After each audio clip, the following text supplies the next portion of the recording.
Vickie Bell again with today's Tuesday tip. As promised, today's tip will be on application and wait list management. The application must be in writing and should include the household characteristics, which is the name and age, whether or not the person has a disability, and sex. It also needs to include general characteristics for contact information, the address, phone number. Also, it needs to include the citizenship, because only U.S. citizens or eligible immigrants are able to participate in the program. It also needs to include your screening information. HUD requires the criminal background screening, sex offender screening, but you may want to screen for housekeeping, previous landlord, or credit. That will be left up to the owner agent. Since 202D wants to know if applicants are veterans or if they're homeless households, it would be a good idea to include those questions on your application also. The application must, HUD says must, request the following information: whether the head of household member is subject to a state lifetime sex offenders registration in any state, a list of all the states where any household member has resided, a copy of the 920026, which is a supplement to the application, and all household members have to have a Social Security number.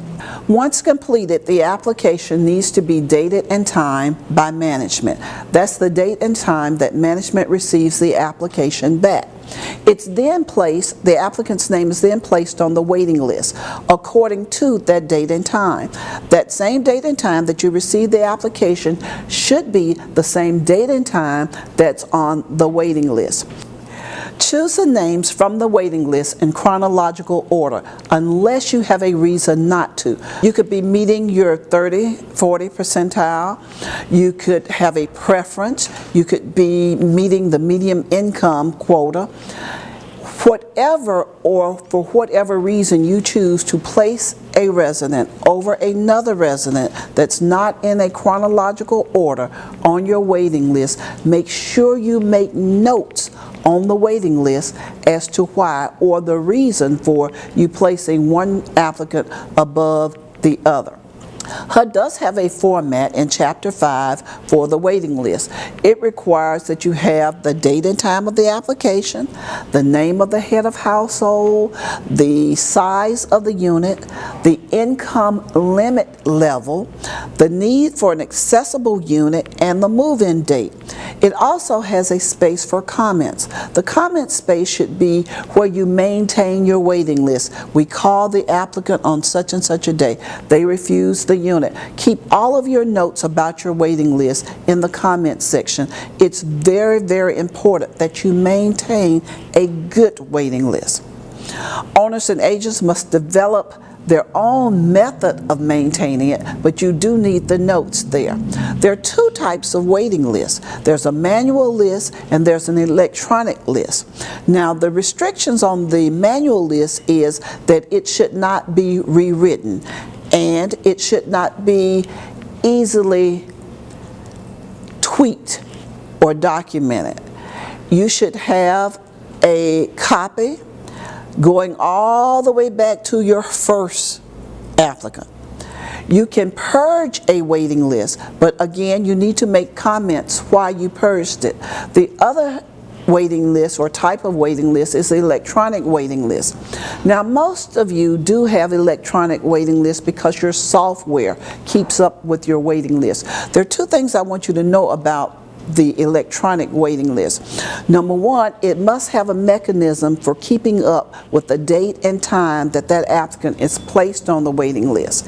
And it must have the same type of mechanism to show when the applicant was housed. That's very important. The other part is they both have to be auditable, but the electronic waiting list, you need to make a copy of it at least once a month. Not only should you make a copy of it once a month, but you should also Print out that copy with a date and time. It has to have, your software needs a mechanism so it prints the date and time. The method for updating the waiting list should also be in the tenant selection plan so that the applicant can know how he or she is placed into a unit.